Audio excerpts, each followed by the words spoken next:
Well, the city's emergency services have been seriously hampered during the storm, and questions are being raised about whether a potentially dangerous situation could have been prevented. Marcia Kramer is in the newsroom with that story for us tonight. Marcia? Well, Christine, the heavy snow has sent the city emergency services into such a nosedive that Patrick Bankin, the head of the EMS union, tells me, and I quote, "This is perhaps the worst situation we have encountered since September 11th.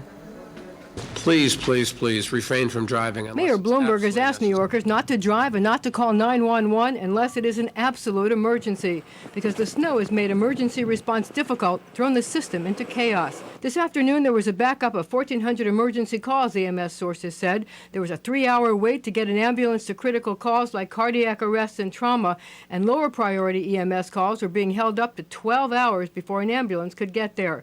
In addition, at one point, there were 120 ambulances stuck in the snow. Dozens of fire trucks were also stuck in the snow, and the combination of snow problems and the need to respond to health emergencies gave the FDNY about a 60% availability to respond to fires, sources said.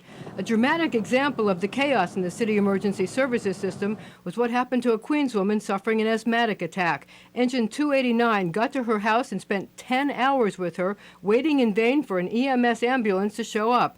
They kept running out of oxygen, eventually used up 26 bottles of oxygen, but still no ambulance. Finally, the 46th Battalion Chief arrived and took her to Elmhurst Hospital.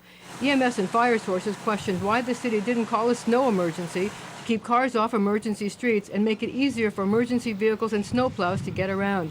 They said calls were made to OEM to ask that be done. OEM said no.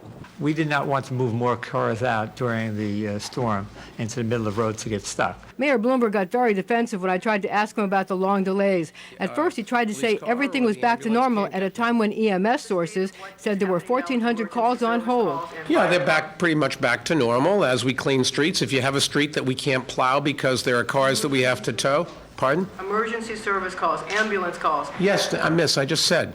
If we can get there, our biggest problem is that there are cars that, I can hear you, Stu, thank you.